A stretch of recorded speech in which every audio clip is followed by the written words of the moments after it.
Okay, so for those of you who want to run now because you're being recorded. And hey, Dan, welcome. and Shoshana, who is Phyllis tonight, her alter ego. Scott, welcome. And Helene, you kind of snuck in the back door. Helene, you win too. You're twice in one day. And Marlena, yeah, this is awesome.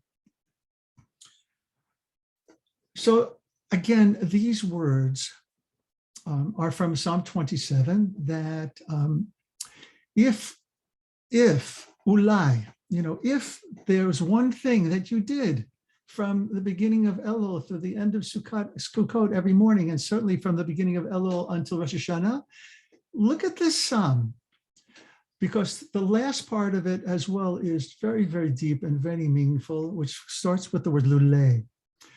If I had not trusted in Yud Hey Vav Hey, and then there's a ... and this word lulei, which we're going to get to next time we come together, has the weirdest textual nikudot surrounding it.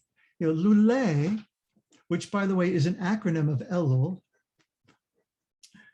Lulei has on the top and the bottom of each of the letters a diamond that's in the Masoret text itself, right? So it is a scribal thing, which I'm going to make the argument that it's there because of to encourage us to embrace uncertainty. And God knows that that describes the times we are living in, not that it's much different from any other time that any people has ever lived through.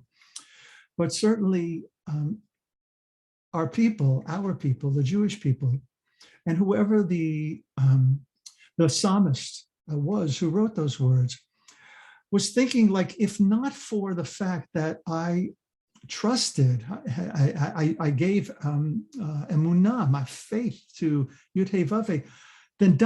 who knows what. A rabbi friend of mine, Gila Langner, who some of you might know in the Washington area, she told a beautiful story this morning about her dad. And we were studying this word lulei, if only that, or if not, im lo, if not, right? In 1985, he was diagnosed with esophageal cancer, and he went in for experimental chemo.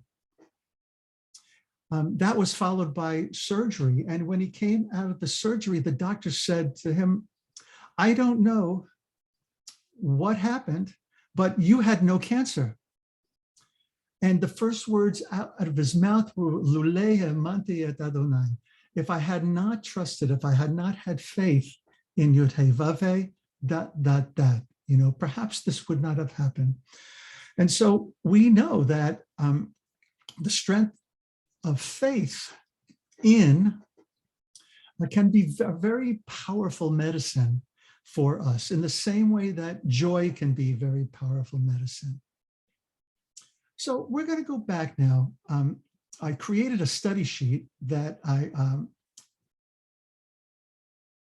around Teshuvah, and we're going to start with a little more singing, because that's my favorite thing to do.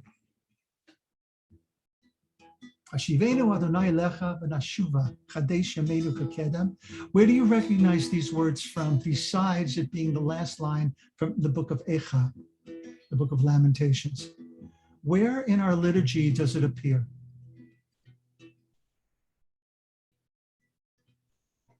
I'm going to have to stop sharing just in case I can't see everybody on my screen. Yes, please, Deborah, where? The end of when we're closing the ark. Exactly. When we are returning the Torah to the ark at the end of the recessional, Hashivenu, let us return, or cause us to return, Yud Hey Vav Hey, to you, and we will return. Which is an interesting choice when we return the Torah, is it not? Because that's what we're doing. We turn it over. We turn the Torah over and over and learn from it again and again. As the old saying goes, why do we read Torah? It's the same old, story. Every year we reread it. It's the same thing, but of course the answer is yes, but we're not the same, right? So there we are turning and returning, and these words, of course, will be part of our high holiday liturgy. Hashivenu, Hashivenu, Elecha, Adonai Elecha, Hashivenu, Hashivenu, Adonai Elecha. Oh, I'm not sharing the screen. That would be nice of me to do that, would it not? There we go. Let's start again. I don't want to end the meeting. This gets very confusing sometimes. It's a good thing I've got my toys with me usually. Do you see it? Is it there? Somebody wave your head. Linda? Yes, it is. Ha-shivenu, ha-shivenu, Adonai Elecha, ha-shivenu, ha-shivenu, Adonai Elecha, v'nashuva, v'nashuva, Chadesh, Chadesh, Yameinu kekedem. Chadesh, Chadesh, Yameinu kekedem.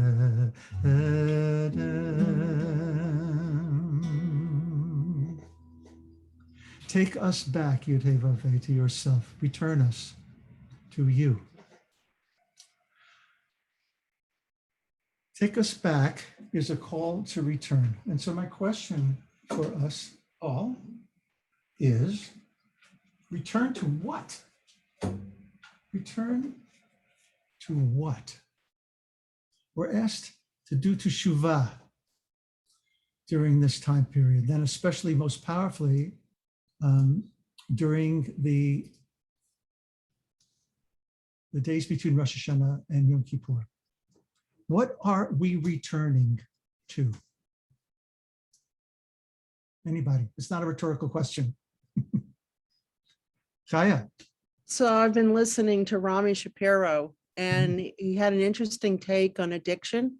He said that we are given a soul, a pure soul, and we need to remember that we have a pure soul, and that helps him through whatever addiction. And I've been thinking about that maybe that's the return, to always remember that we have that pure soul. Beautiful. And I couldn't have asked for a better transition or a better offering, because if we go back and we look at V'nashuva, Chadesh Yameinu kekedem. So kekedem is an odd word. It's besides it being a wine for kiddush or grape juice, it can mean like the olden days, but we can also look at it to be returned to the days in which our souls were pure. In other words, before there was a before, when our souls were in its resting place, when our souls were returned to its source or with its source from the very beginning. So when we are returning the Torah, perhaps it's a nice kavanah, a nice image to have, that the Torah aids us in repairing, do the tikkunim to our souls, right? And that's what this time period is as well, so that we can return to this pure state that you just talked about, Chaya. Now, remember Reb Zalman, of blessed memory, talked about this time period, and especially when we reach Rosh Hashanah, being like installing a new OS, a new operating system, right? Reb Zalman loved computer, analogies and language, but I totally got that. I mean, I'm kind of afraid, I don't know about you, but I'm always afraid of installing a new operating system, because my experience has always been that it messes everything up. and applications that used to run don't run anymore, and now I got to do this and do that, and like I have ripped my hair out, but I just did one recently, and it's working like a charm. My computer is faster. It's running without any problems. It's running like it was supposed to run when its soul was pure, right? But Reb Zalman would add to that, though, a word of, it's not a word of warning, but this does go with installing the new operating system at Rosh Hashanah, which is that when you install a new operating system, the old operating system is embedded in the new one. In other words, our habitual habits can be accessed at any moment. That link gets pushed and there we are again, because it's not like we've done away with the old stuff. The old stuff is still, as we say, running in the background.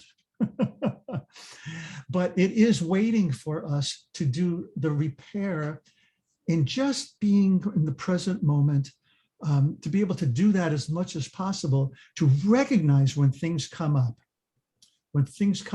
that are kind of like a Yetzer Hara pulling us into our default to do things in certain ways that we're not crazy about and we really want to work on. All right, so Teshuvah. Yes, Rachel. I think it's interesting also because Chadesh Yameinu Kekedem, which is mean the way it was, and Kadima is forward. So it's if you do the right thing and you walk Kadima, then you will get whatever. Beautiful, beautiful. So thank you. What that brings to mind is there is a liturgy after the shofar blowing. There's a liturgy Hayom Harat Olam, right? Hayom Harat Olam, which is more often than not, you'll look at the English and it will say, "This is the birthday of the world." Well, that's not what it means. What it really means is today is pregnant with possibilities. Right? And so what you're saying, Rachel, and what you're unpacking here is looking forward, looking to our most potentialized self is pulling us towards it, right? And we need to kind of like sweep away the undergrowth in order to be able to see it. And we can do that in 3 different ways.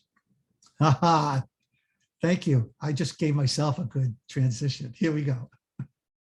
But thank you, Rachel, you helped very much. All right, take a look. Let me go back here. Teshuvah, what does it mean?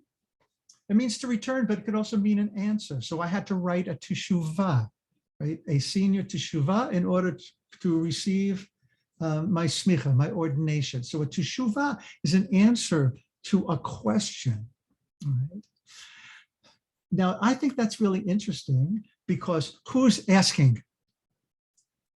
I think that divinity is asking Ayeka, which is what divinity asks of Adam, Chava, in the garden. Divinity calls out after the eating from the tree of the knowledge of good and evil, Ayeka, where are you? Right? And divinity expects a reply, an answer. It's not like God doesn't know where they are, right? But holding us responsible for where we are and taking on spiritual practices that bring us into this moment so that we can breathe into the full potential of ourselves. Now, look what I've got here. If you split up the word teshuvah into its parts, you have teshuv hey. Teshuv hey. Now, just quickly for the Kabbalists among you, when it is understood that when Adam and Eve, when they ate from the apple, there was a rupture. Right? What was the rupture? Now they knew the duality that exists, right? They perhaps created it. And I don't see that as a sin. I see that as an opportunity, right? An opportunity to live in this life, in this world. What a gift. At the same time, Kabbalistically, Yud Hey Vav was cut off from the final Hey. And the final Hey is Malchut. You like that, Mary Rita, right? Malchut meaning Shekhinah, the presence, the indwelling presence of divinity, right here, right now, accessible to us. If all of the God's flow flows through that female aspect, that feminine aspect, right? And so Teshuvah, in essence, can return the hay to the tetragrammaton, to make that repair. So it's not just a personal repair that we're looking to make, but a cosmic one as well. Okay, continuing. For those of you who were with us, was it last week? Yeah, I think this past week we talked about tzedakah, right, on Shabbos morning. So the three things that can avert the severity of the decree. Now, I'm going to come back here to you all to make sure that you're all here and that I see your beautiful faces. When are these three things, Teshuvah, tzedakah, tefillah, this line, Teshuvah, tzedakah, tefillah, ma'arivin et haroah, right? It can avert the severity of the decree. So somebody bring us up to date here. What is it talking about? The severity of what decree? What did we just finish chanting in the High Holiday Liturgy? If you don't remember, it's okay. This is all going to prepare us for the days, of awesomeness. Anybody remember? What does it follow? Yes, Helene. I think it follows the whole list of all the places we've missed the mark as a community. You're on the right track, but if you're talking about Yom Kippur and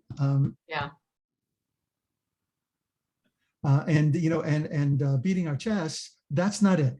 Okay. But that's actually a really good place for it, Mary Rita. It's on Yom Kippur, and Dan will laugh because I never get without the Maksurup but the Unatona, that one. Unatona Tokef. That one. Right. It's not just Yom Kippur though; it's Rosh Hashanah as well. Rosh Hashanah too. Absolutely, it's part of Rosh Hashanah Musaf, right after the Amidah. Okay, and so what does it say? It says all those things that Rabbi Leonard Cohen sings about: who by fire, who by water, right?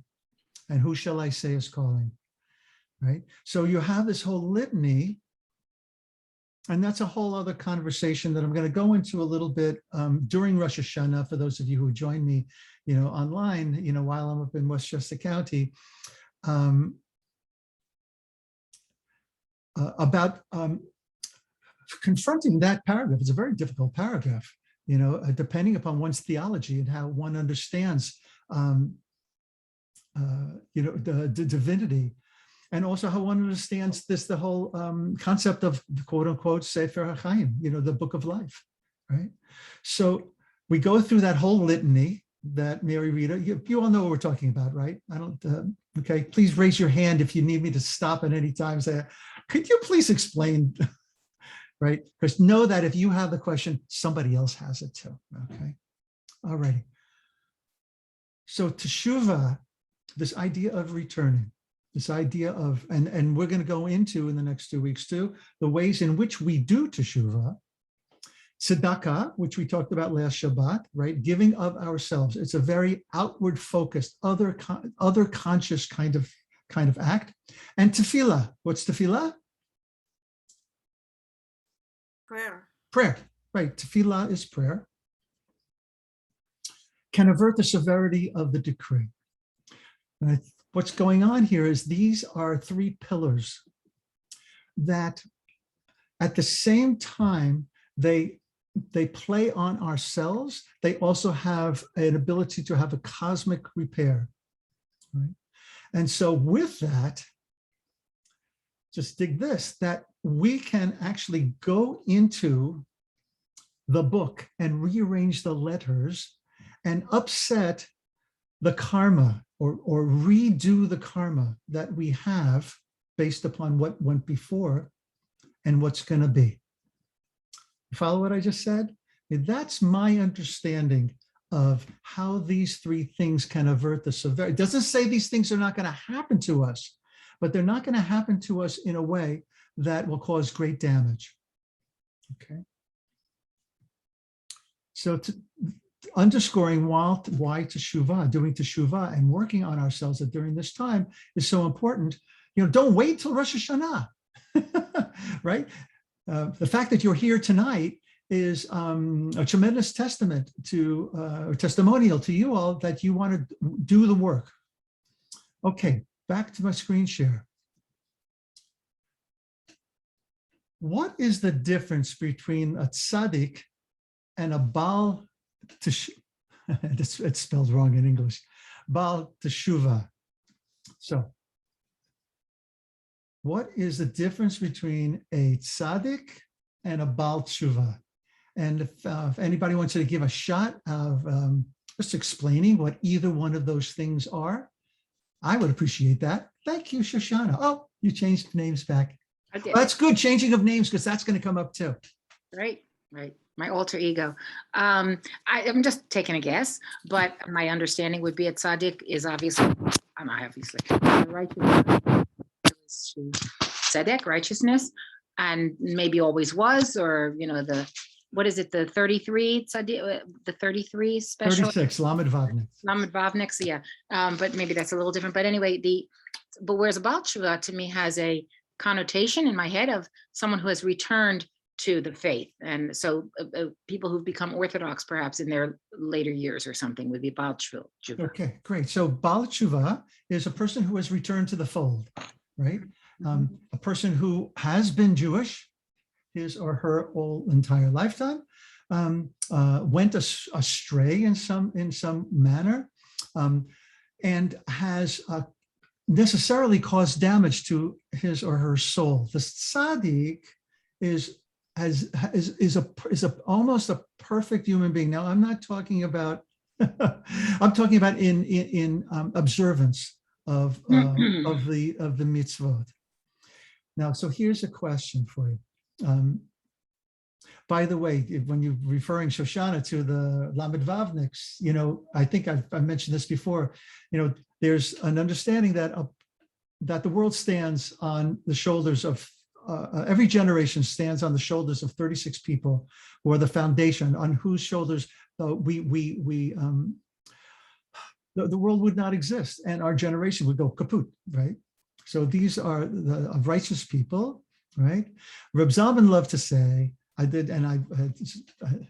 anybody remember what I'm going to say? What did Reb Zalman say about the Lamed Vavniks? That they're not 36 specific people, as the teaching goes, but that we all can step into that role sometime in our lives.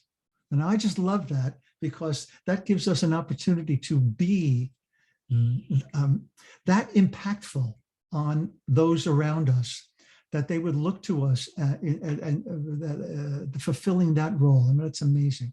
So now here's another question though for you. Which is closer? This is a setup really for a story I'm going to tell you. Which is closer to God, the Baal Teshuvah or the Tzaddik? Which is closer to divinity? Rachel. The Baal Teshuvah. Oh, Lama? Well, because it's the tzaddik he was born, he became a tzaddik, he never went the wrong way. The Baal Teshuvah, you can imagine how difficult it is to change and to learn and to become.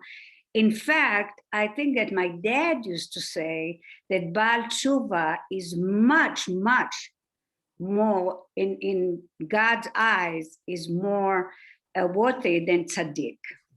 Yeah, so let's go into that. Let me build on that, because that's beautiful. So the tzaddik only knows, the tzaddik has always been this distance from divinity and has remained there. But the Baal Teshuvah has overcome his or her Yetzer Hara, has overcome many more challenges than the tzaddik has. And there's a lovely, lovely story that, what happens when you cut a rope in half and you want to still use that rope, what do? You take the two pieces of that was formerly one piece of string, right? And you tie it together. So this is akin to causing a chet, a sin, a rupture, some kind of breakage between us and our souls, right? Causes distance from our source, right? We feel isolated, we feel alone, we feel despair, we feel many, many different things. But what happens when you tie a string together? It's a little shorter than it was before. And if you sin again and have to tie that, so the more times you sin and the more times you do teshuvah and retie the string, it gets shorter and shorter. And so your heart is that much closer to divinity, right? It's a beautiful illustration of exactly what you were saying, Rachel. So thank you for that. Teshuvah must be done with great simcha. Yivdu et Hashem b'simcha, yivdu et Hashem b'simcha, right? Serve Yud Heh Vav Heh with joy, with gladness. Now, why? I mean, that's kind of weird. Just hearing that, do teshuvah with joy. I'm feeling like crap, because of all the things that I've done and all the things I haven't done and all the wasted time I didn't study and all the times I didn't practice the piano when I could have, or the way I could be improving my guitar playing, as we speak, all of the regrets, all of the self-shame. Well, the Hasidic rabbis, they warn that if you get too much into that negativity bias, now I'm putting that words, those words into there, that leads to despair. And that's not a place to serve, from which to serve God. Ivdu et Hashem b'simcha, it does not mean that I have to be smiling all the time. But what it does mean is I need to lend energy and lend a sense of joyous purpose to my reaching for that which feels like it's beyond me, but as in Devarim, it says it's so close as your mouth, right? Ivdu et Hashem b'simcha.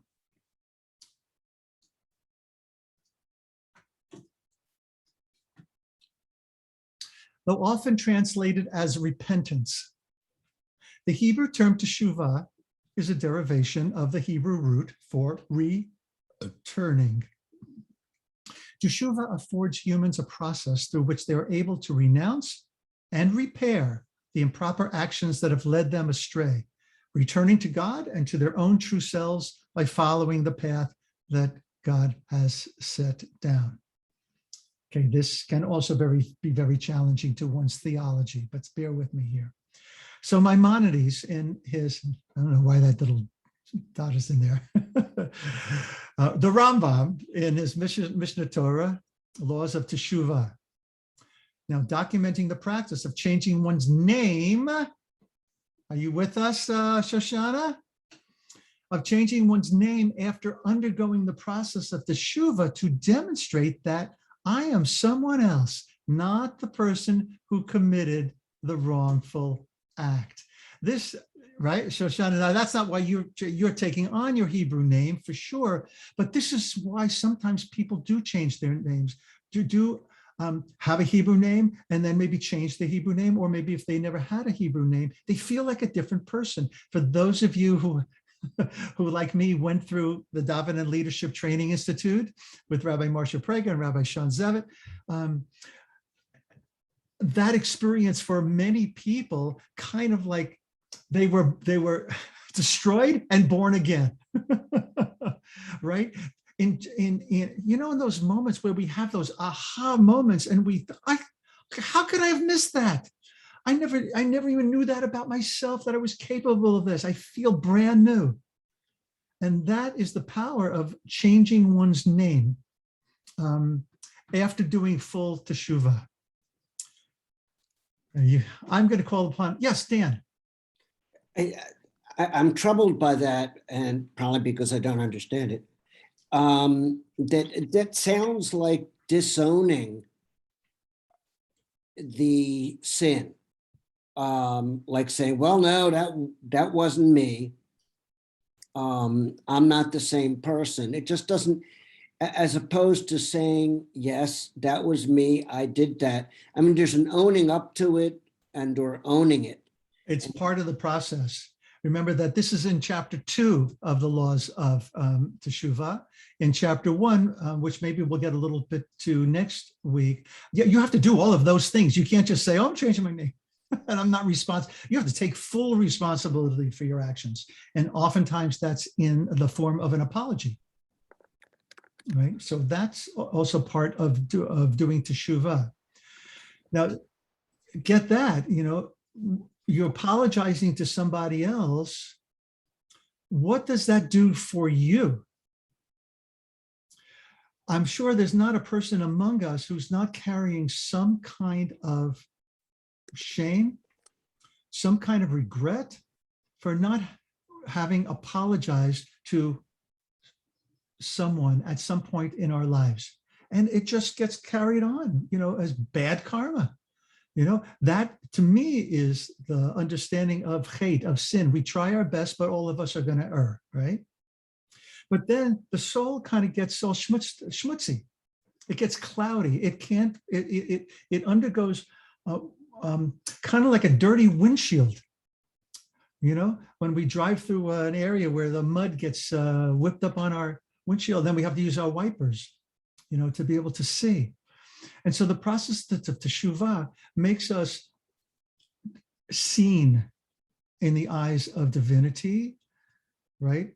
More clearly, as well as helps us to see ourselves and let go of all of that crap. Let go of all of that baggage that we've been carrying around with us for so long. The late, great Martha Graham, I think she was talking about Teshuvah.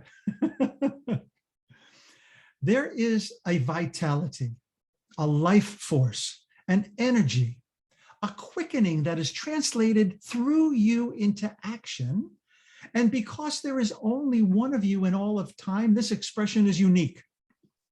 And if you block it, it will never exist through any other medium and it will be lost. The world will not have it. It is not your business to determine how good it is, nor how valuable, nor how it compares with other expressions. It is your business to keep it yours clearly and directly, to keep the channel open. So that's another result of Teshuvah. I am the morning DJ from WGOD, right? It clears the channel. Thank you, Jay. It clears the channel that is unique to you. Each of us is tuned into divinity. And I've said this times before. And we're all, I think, old enough to remember, that we used to dial up, in our cars, right? We could dial in the channels and then press the button when it was clear.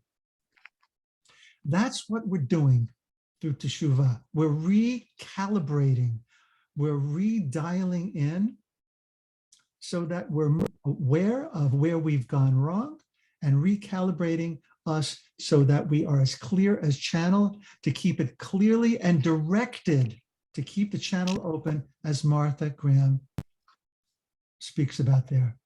One more thing, and then we'll stop for questions and comments. I'm going to call on Rav Kook, the first chief rabbi of Palestine.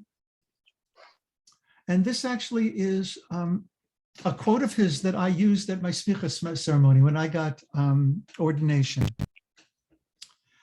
Rav Kook teaches, Kol Adam, every person, tzarich leda'at shekaruihu, la'avod al pi ofen, achrav, hargasha, hamiyuchad shelo, al pi shoresh nishmato.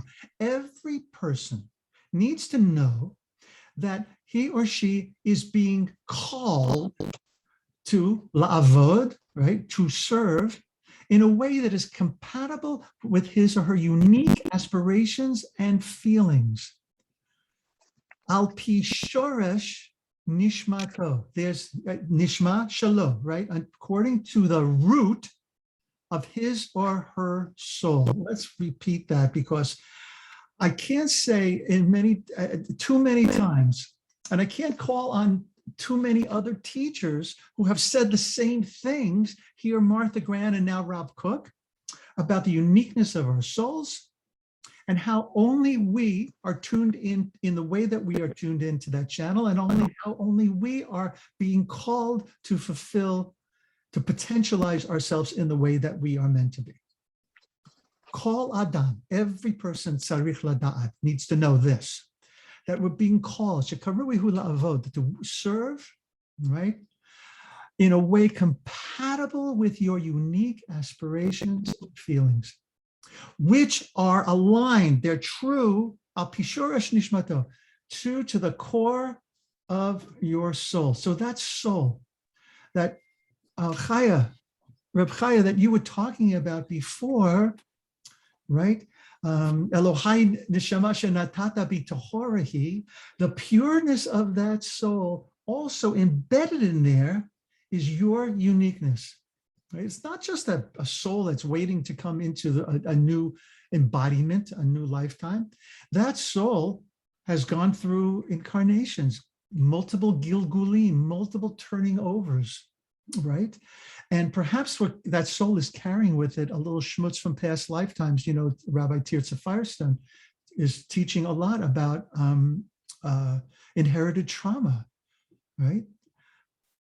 And so the soul is pure, and yet things attach itself. So maybe it's this lifetime we get to correct it. That's our challenge, to identify what's at the root. What's at the root? Where are we connected the most? What's your uniqueness, right? Are you here to bring more joy? How are you here to bring more joy into the world? You know, we could go into breakthrough rooms and you can answer that, you know, with each other, because it's true that each of us is doing that in our own unique way. Okay, I'm going to stop here. For any comments or questions, confusions, challenges, et cetera, et cetera. Anybody?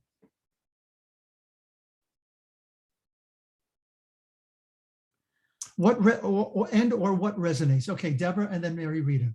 Or what's resonating? It doesn't have to be a question. It's like, what's working for you here? What's lifting you up a little higher, you know, to enable to do the work of Elul, and so making that work a little clearer. Go ahead, Deborah, please.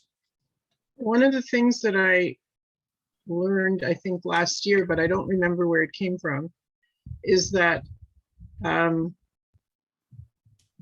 God made us human, so we are going to make mistakes and we are going to have to do teshuvah. And God also gave us the gift of teshuvah so that we can return over and over. And so when you say do teshuvah with joy, maybe that is also an element of it, just to do it because it's been a gift to us and an opportunity to return. Deborah, thank you, and hold on to that, because that's going to lead us into the very next thing. You grokked it. Mary Rita.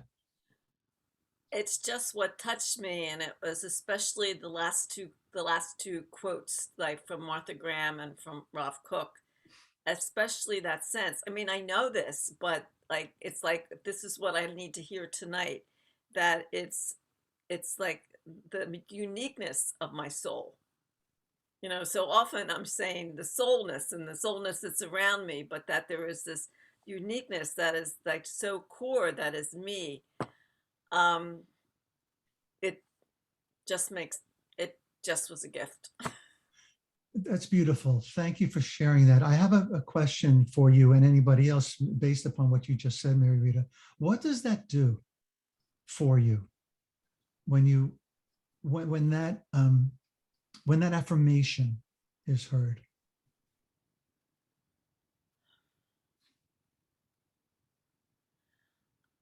What it did, where it is for me right now, I get these prompts every day for writing in a journal for Elul. And the first one was just an invitation in a sense, come back to myself and to come back to loving myself. As I was beginning, it just opens me. It just opens me like a channel to really, really want to do this teshuvah, to do it. Do isn't the right, to live it. Yeah. Live it. Nice. So what you just said reminds us too about doing teshuvah with joy, because joy opens up channels as opposed to close. It creates more moachim the gadlut, more expansiveness, as opposed to narrowness and having to fight our ways through that. There was somebody else who had their hand up. I'm sorry, Linda.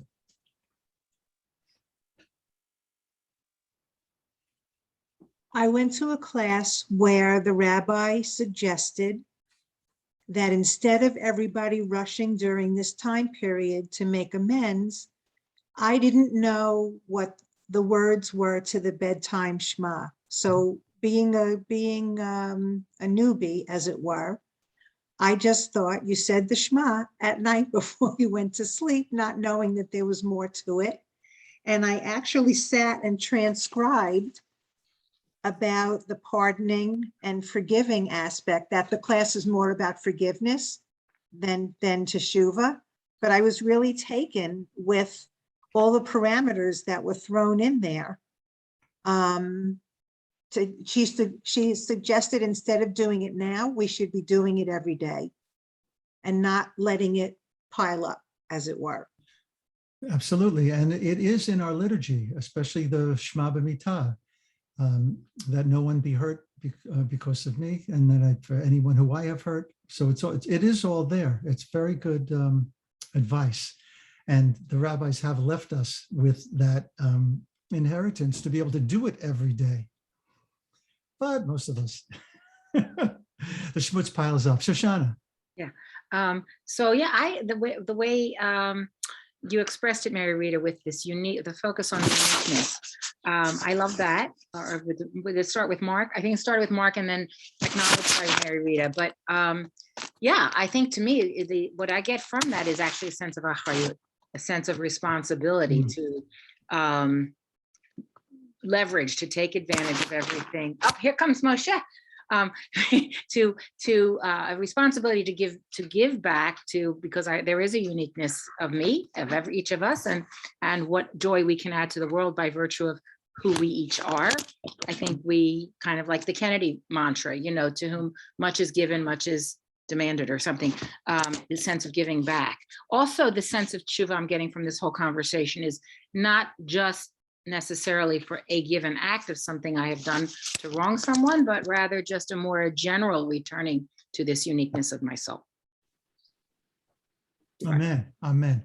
One or two more. Chaya, then Nancy. So I've been studying with Rabbi Tirza Firestone, and I'm grateful that you mentioned her.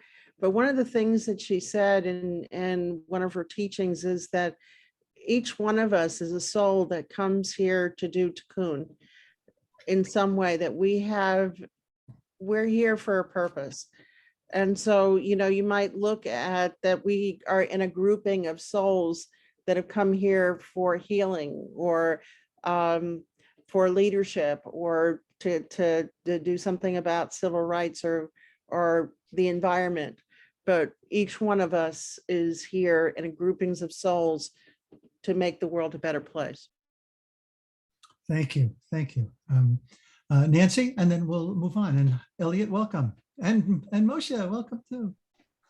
So the idea of the uniqueness of our souls actually feels like something that brings me to humility, in that I often feel kind of shut down by not being able to be Mother Teresa or Rabbi Mark or somebody that I see as doing great things in the world. And so a reminder that I have my unique place, and it's not to be Gandhi. Nancy, thank you so much for sharing that. That is a very important truth. And you know the story of Reb Zushya? Right? Everybody know the story of Reb Zusha on his deathbed? Okay, somebody tell the story. Jay is shaking his head. Other people are shaking their heads. What's the story of Reb Zusha on his deathbed? Who's going to tell it? Go ahead, Mary. Well, Go ahead, I'm Mary. probably going to come with the last line, but on his deathbed, the question is, not why Susha wasn't Reb Mark or why Susha wasn't Shoshana. The question is why, it wasn't Susha. Well, that's definitely the ikar of the story. So Reb Zusha is on his deathbed and he's weeping, and his students come to him and they ask him why, and he can't get any words out because he is beside himself. And so as the students, they start grasping at straws. Says, "Are you weeping because you weren't as good as Moshe?" And he's crying. As you weep, and he goes through a number of people, and finally he says, "No, I'm weeping because when I die, I'm going to be asked, why weren't you Zusha?" So it's exactly what you're saying, Nancy. That it's one of the. I want to know if it's the human nature or not. That the grass is always greener, or we always want to be somebody else, or we compare our accomplishments to others, without fully breathing in the reality that we have affected such a great number of people in our lifetimes if we've been kind and compassionate and giving. And this time of year is calling us to all of those things. Tzedakah, Teshuvah, Utfilah, Ma'arivinat, Ruach HaGezerah. Right? All of those things can have a positive effect on the soul and the soul's journey. So, Deborah Lesk, a little while ago, where are you on my screen? There you are. Hi, Deborah. You talked about how this idea of Teshuvah, say it again. It was Teshuvah. So God has created us as humans and knows that we are going to make mistakes because we are human. And so we've been given the gift of Teshuvah so that we can every year return and start again. Great, thank you. I'm going to cite two different places. This is in Psachim, in the Masechet Psachim in the Talmud. 7 phenomena were created before the world was created, right? And they are Torah and repentance. So it's translating that's Teshuvah, the Garden of Eden and Gehenna, the throne of glory of the temple in the name of the Messiah, right? Repentance was created before the world was created, as it is written, before the mountains were brought forth, you return man to contrition and you say repent, meaning return, B'nai Adam, return children of man. That's Psalm 90, right? So exactly what you're saying, Deborah, this is one of the, how could there be, how could divinity create a world in which, how a good parent doesn't just send us out into the world without a way to come home, right? We don't get sent out into the world by ourselves without the tools to come back. And then this tool is called Teshuvah. And I did write here that if you are interested, I've mentioned this book many times, I think, this concept of before there was a before. Alan Lightman's book, Mr. G, and G of course stands for God, and it's a little g, is the title of the book. And it is a tour de force of a conversation between this divinity character and a number of other characters who are there planning the creation of a world, right? And it's just wonderful. I won't go any more into the book than that. Alrighty, I'm going to skip a little bit. Okay, that's the same thing. So remember, I mentioned a little while ago how this is not just about us, right? This is about us also affecting the Godhead. Gedula teshuvatan shel Yisrael shechim orot teshuva lamala kivyachol. Gedol, right, is great. The teshuvah of Israel is great. 4, it arouses, right? It awakens me'orot teshuvah lama, above. This is something, huh?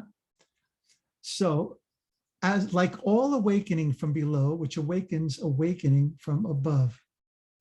So our teshuvah tickles the Godhead and causes, it's basically saying, Hashivenu Adonai Elecha, cause us to return. So, and we will return. You gave us the tools to do this. And you too, God, are going to learn something from this. So look at this quote here. What makes the teshuvah so powerful is not merely that it reaches the Godhead, but that it influences God to change God's own behavior. Wow. God sees us doing teshuvah and feels compelled to do God's own. Ho, ho, ho. That's a pretty mind-blowing statement, right? That our actions, now remember, this is the basis of all Kabbalah, right? That our actions, they affect everything like a giant pinball machine, and they can reach the highest of the heights and cause that which we call God to wake up, right? It's as if God has gone to sleep. None of this language is adequate. I'm using language that we understand, but, waking up God, some people feel, during the Holocaust, where was God? Was God sleeping? I don't know. And I'm not going to pretend to know. Chaya, you had something you wanted to say. So my rabbi teacher told a story of a group of Talmudim students who wanted to know how to do teshuvah. And the Rebbe said, go see the tailor. And so they go to the tailor and they look in his window, and he says, and he reaches under his bench and brings up a huge pile of papers.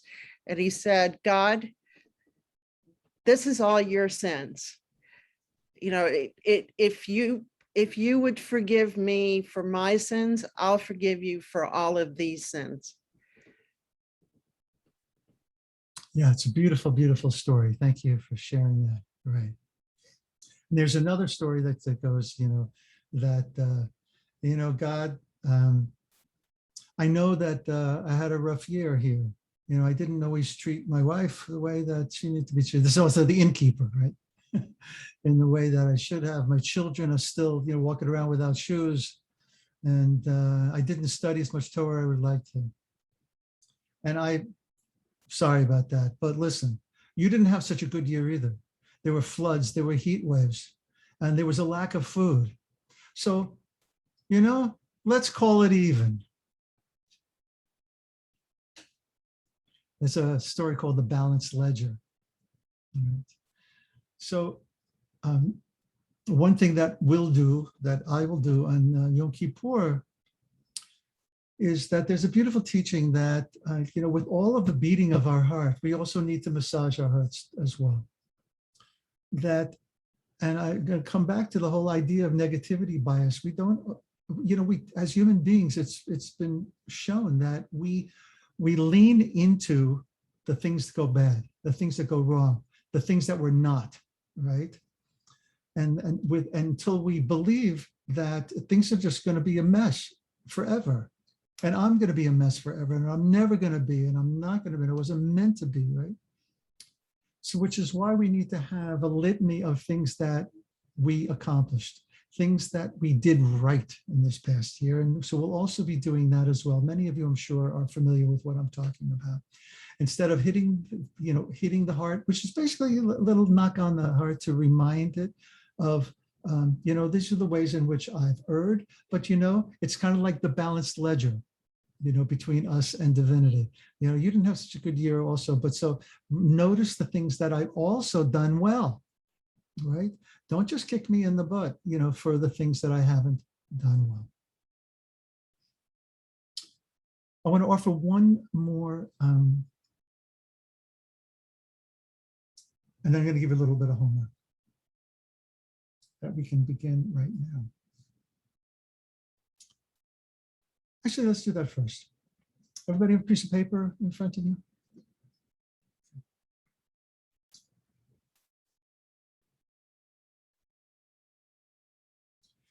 Draw a line down the middle, and on one side it's going to be, you'll make a list of things that you wish you had accomplished but didn't, of things you said that you're sorry about, of situations where you didn't live up to yourself.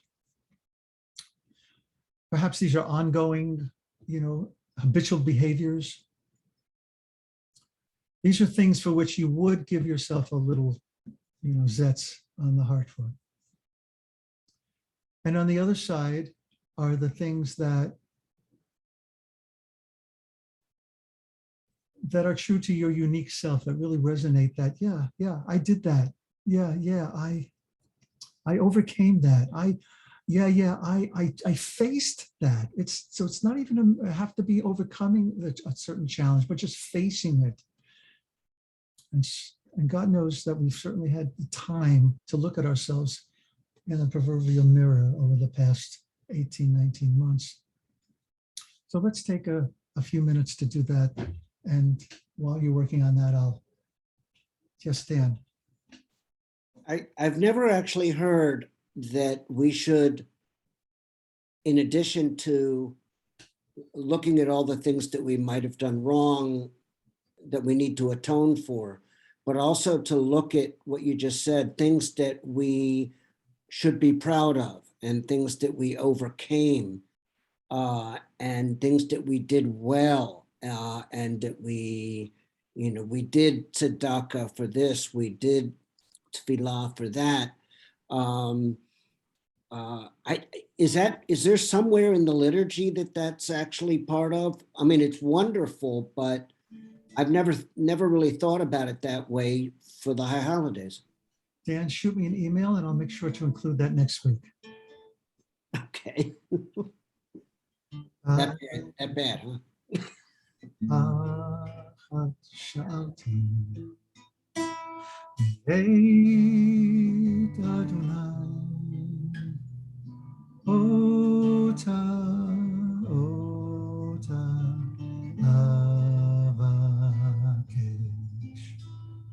One thing I ask of you, my holy friend, to sit in your presence all the days of my life. Shifti b'veit Adonai, kol yemei chayai. Shifti b'veit Adonai, kol yemei chayai. Shifti b'veit Adonai, kol yemei chayai. Shifti b'veit Adonai, kol yemei chayai. Ay, ay, ay, ay, ay, la, la, la, la, la. Ay, ay, ay, ay, ay, ay, ay, ay, ay, ay, ay, ay, ay, ay, ay.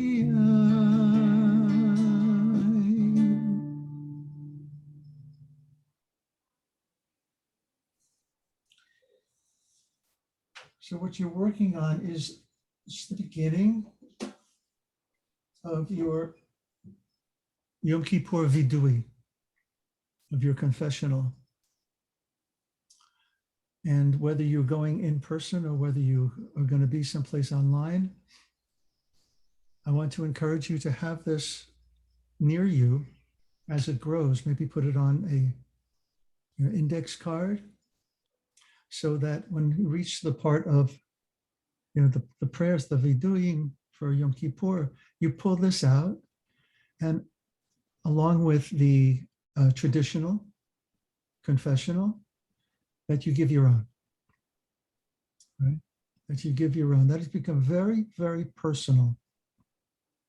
And that you talk to your God, with joy in your heart, that you're cleaning up your act. There's a beautiful Hasidic teaching about the shamus in the courtyard, who's of the king, who's cleaning up, on Yom Kippur, singing great gusto and great joy. And he's asked, well, why are you singing with great joy? Isn't this a sad day? Isn't this a day of reflection, of teshuvah, of return, it's a serious day. And he says, well, that's the very reason why I'm singing in this way, because I'm joyous that I have an opportunity to do it, to do this work, to do this avodah, right? To do this work. Some of you know this final reading I'm going to share with you. And it's by a poet named Portia Nelson. And for me, this gets to the real heart of Teshuvah, real heart of Teshuvah. If we understand one thing about Teshuvah being taking a look at our habitual behavior, right? And looking to repair that, to not go back and return to just the way we are. And that way we kind of become like a new person, as we were talking about before. Here's the writing. It's called Autobiography in 5 chapters. I walk down the street. There's a deep hole in the sidewalk. I fall in. I am lost. I am hopeless. It isn't my fault. It takes forever to find a way out. Chapter 2. I walk down the same street. There is a deep hole in the sidewalk. I pretend I don't see it. I fall in again. I can't believe I'm in the same place. It isn't my fault. It still takes a long time to get out. Chapter 3. I walk down the same street. There's a deep hole in the sidewalk. I see it is there. I still fall in. It's a habit. My eyes are open. I know where I am. It is my fault. I get out immediately. Chapter 4. I walk down the same street. There's a deep hole in the sidewalk. I walk around it. Chapter 5. I walk down another street.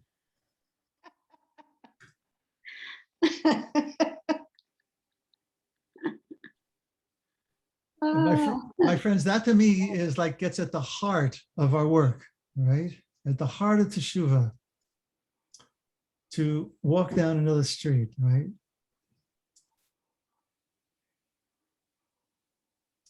Or to recognize when we walk down the same street. There's a beautiful teaching earlier that I left out, but it is that according to the Rambam, he gives I won't go into the example, but basically that you've done teshuvah when you face the exact same situation and you behave differently, right? Where the first time you really screwed up, you made a bad choice, right? That led you down the wrong street. You've done teshuvah when you're faced with the same thing.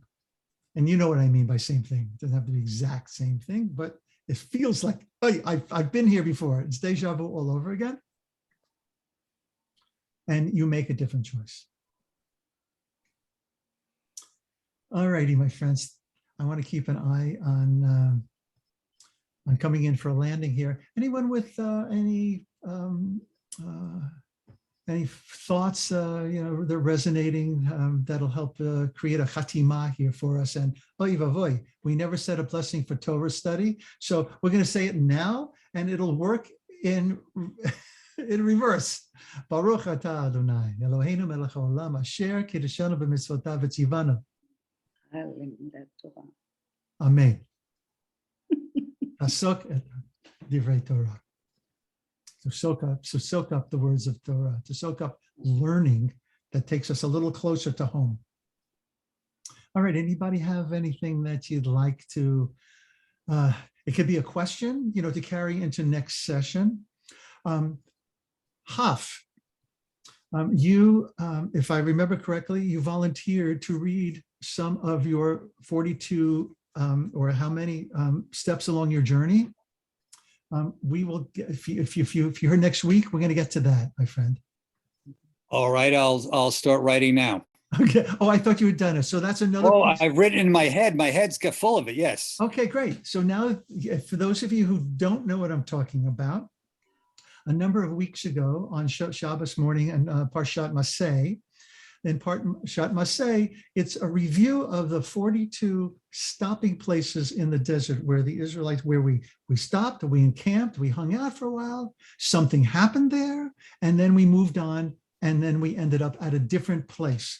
And we stopped, we encamped, and something happened there, and then we went for a different place. So what I did, for those of you who weren't there, I wrote down, and there were 42 stopping places, right, all told. The Baal Shem Tov teaches that those 42 stopping places of the Israelites mirror the 42 stopping places in each of our lives, psycho-spiritually, right? How many number? So you can't reach 42 until you are near or at death, right? So chas v'chalila, you should get to 42, in the coming weeks. But start writing, right? And you can begin wherever you want to begin. I began with my birth in the Bronx and wherever it was, and that led me to here. And this is what I learned there, which led me all along the journey. And we're going to be using just as a leaping off point of how this practice, doing this can help us see the greater arc of our spiritual journey. I know some of you here in any of the Aleph ordination programs, you have to write a spiritual autobiography. Well, this is not quite like that, but if you understand that nothing in our lives happened that is not without a spark of divinity in it, right? So nothing is mundane. So when Bill Mazeroski hit that home run in the bottom of the ninth in the 1960 World Series, that taught me that life was not always going to be a bed of roses, and that my team was not always going to win, as I wept in front of my father, right? That's when I learned that. And so that I covered that and I also added photographs. And so I made it a whole project, for those of you who remember. If you want to see what I wrote, I have it, and I'd be happy to share with you. Put your name in the chat. I'd like to see that so that you can, get the example. You can model yours after what I did, or you can just write to me. Yes, either Shoshana or Moshe have their hands up. I can't tell. Okay. So as just a comment, we were both making, and then Moshe has a question. But my comment was, so you said the rabbi, was it the Baal Shem Tov, who said that Teshuvah is making another choice when. Oh, that's it's Rambam. That was Rambam. That was Rambam. So Rambam said Teshuvah is coming across the same situation and avoiding it or going to another street, whichever. But isn't that the obverse of, was it Einstein who said insanity is, what is it, honey? Is doing the same thing in the same problem and expect a different outcome. Kind of, yeah. Yeah. Your question was about 42. Yeah, the other question, that's the first time I've ever heard that number 42 in the gematria and in the Jewish number thing. is it unique? Are there other 42s? Is there a reason or just history or what? There's the 42 letter name of God, 42 words in Anabakoach, which is understood as God's name expanded. Mhm. And Anabakoach, the beginning of Anabakoach is, did I say that earlier? That it speaks of divinity helping us to untangle, entangle ourselves from all of the, losing our way. Right. Thank you. Yeah, you're welcome. All righty. Speaking of uniqueness, there's also Jackie Robinson. Yes, thank you, Elliot. I was hoping you were going to, of course, say that. And Douglas. I'll see you all, or many of you, hopefully Shabbos morning. You can always remember to just shoot me a line if there's anything particular next week that you want me to cover. But we're going to do a little more writing next week, and we'll also cover a little more Rambam next week and continue our journey in not just learning a little bit more about Teshuvah, but also doing it. That's too low for key. Where is my capo? I can't find it. Alrighty, I'll have to do it. Let's keep Hashivenu, Hashivenu, Adonai Elecha. Hashivenu, Hashivenu, Adonai Elecha. Chadesh benashuva, benashuva. Chadesh, Chadesh, Yameinu kekedem. And a little bit of sneak preview for next week. Return again, return again, return to the land of your soul again. Return again, return again, return to the land of your soul. Return to who you are. Return to who you are. Return to what you are. Return to where you are. Born and reborn again. Return again. Return again. Return to the land of your soul. Return again. Return again. Return to the land of your soul.